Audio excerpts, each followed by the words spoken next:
বলছিস? উপদেশ দেখি তাকে পথ দেখাতে হবে। বেশ বেশ, আমরা পথ দেখি তারপরে যাবো। বেশ। দেখো বাবা তুমি। ও দিদি, তাই তো নাগের আসছে, নাগের ভূষি পরিত্যাগ করবো। গিয়ে শোনো আমরা মাগো, ব্রাহ্ম কুলবধূ বেশ ধারণ করে ছুটে যাবো আমরা সেই চাঁদের নিকটে। বেশ বেশ, তাই চলো দিদি, তাই চলো, বিলম্ব নয়। এই মধ্যে আমরা কুলবধূ বেশ ধারণ করি। এবার তো হ্যাঁ, পদ্মাবতী। যে আমি পদ্মাবতী, সবাই বলবে এ হচ্ছে একটি গ্রামের কুলবধূ। তাই হ্যাঁ। কুলবধূরা স্নান করতে গেলে কি করে বলো তো? গুনগুন করে গান গাইতে গাইতে নদী যায়। এত দূর পথ যে যাবে, গান না গাইলে লোকে চিনে নিবে তবে- তুমি নেতাবতী, আমি পদ্মাবতী। তুই একটা গান কর, গানে চলে চলে আমরা দুজন মিলে চলে যাবো। বেশ চলো।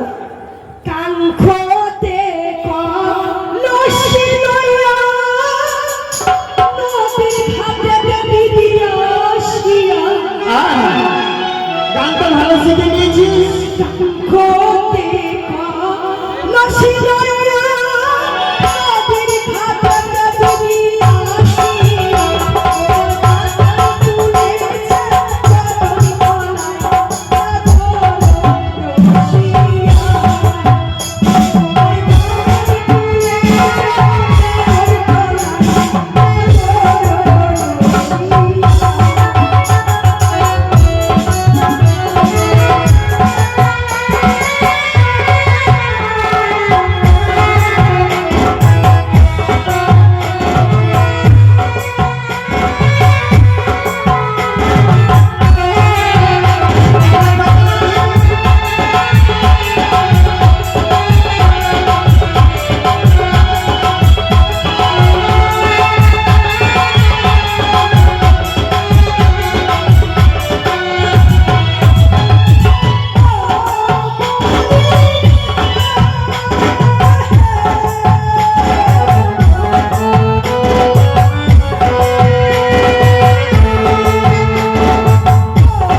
আবার নাচও শিখে নিয়ে ভেতর ভেতর। একটু পুজোর জন্য আমি কত না কি করছি, তবু এই মূর্খ চাঁদ আমার চরণে পুষ্পাঞ্জলি দেয় না। আমি ওর পিছু কিছুতেই ছেড়ে দেবো না। এই দেখো দিদি, এসে বল। গেছি। ওর সামনে তুমি আমাকে পদ্মাবতী বলো না। না না, যদি পদ্মাবতী বলি তাহলে তো ধরা পড়ে যাবে না। হ্যাঁ, এসো। এই দেখো, এই ঘাটে মূর্খ চাঁদ উলঙ্গ অবস্থায় বসে আছে। চলো কিছু আমরা উপদেশ দিয়ে আসবো। বেশ বেশ। এই, কেন বাবা? দাঁড়া দাঁড়া দাঁড়া। কে মা তোমরা? তুমি কে রে বাবা? ভূত না প্রেত? আমি ভূত নই, আমি কোনো ভারত নই, আমি তোমাদের মতো মানুষ। তুমি ভূতের কি কি? তোমাদের মতো মানুষ? আমাদের মতনই মানুষ বলছি। হ্যাঁ। তুমি আমাদের মতো মানুষ? তো মেয়েদের ঘাটে পুরুষ মানুষ হয়ে তোমাকে লজ্জা করে না?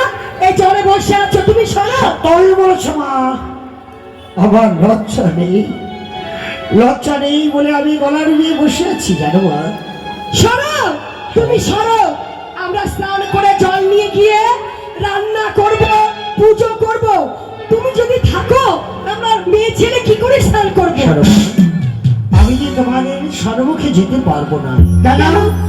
আমি যে বস্ত্রহীনা, আমার বস্ত্রহীনা? ঘরে কোনো বস্ত্র নেই, তাই তো আমি গলা নিয়ে বসে আছি এখানে। দিদি কি হলো?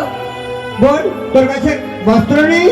তোমারটা দিয়ে দাও। আরে আমার তো একটাই আছে। আহারে, মনে হচ্ছে আমরা হচ্ছে শ্রীকৃষ্ণ আর ও হচ্ছে দ্রৌপদী।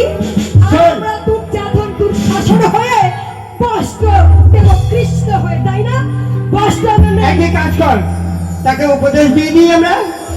উপদেশ দিয়ে দাও। শোনো বাবা, সামনে দেখা যায় মহাশ্মশান। সেই মহাশ্মশানে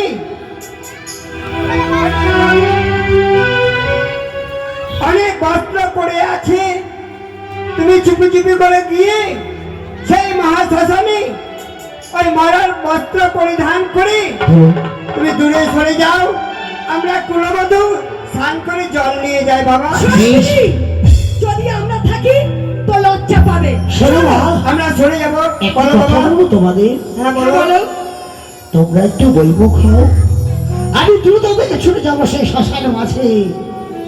বেশ বেশ। মরার বসন করে আমি লজ্জা নেই। শোনো, শোনো। বইমুখ হচ্ছি। বইমুখ নয়, আমরা একটু দূরে চলে যাচ্ছি।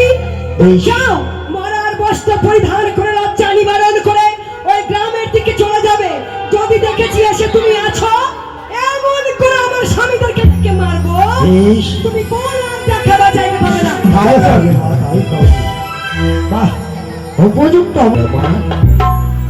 আমার এই সব কিছু হারিয়ে গেল, জীবনের যা কিছু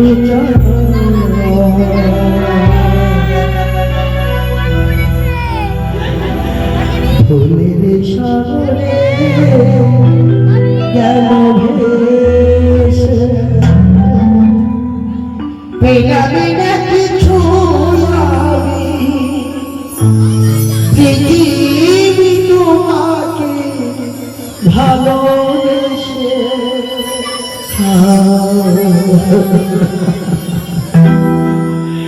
জীবনের কিছু ভুলের সাগরে গেল ভেসে, পেলামি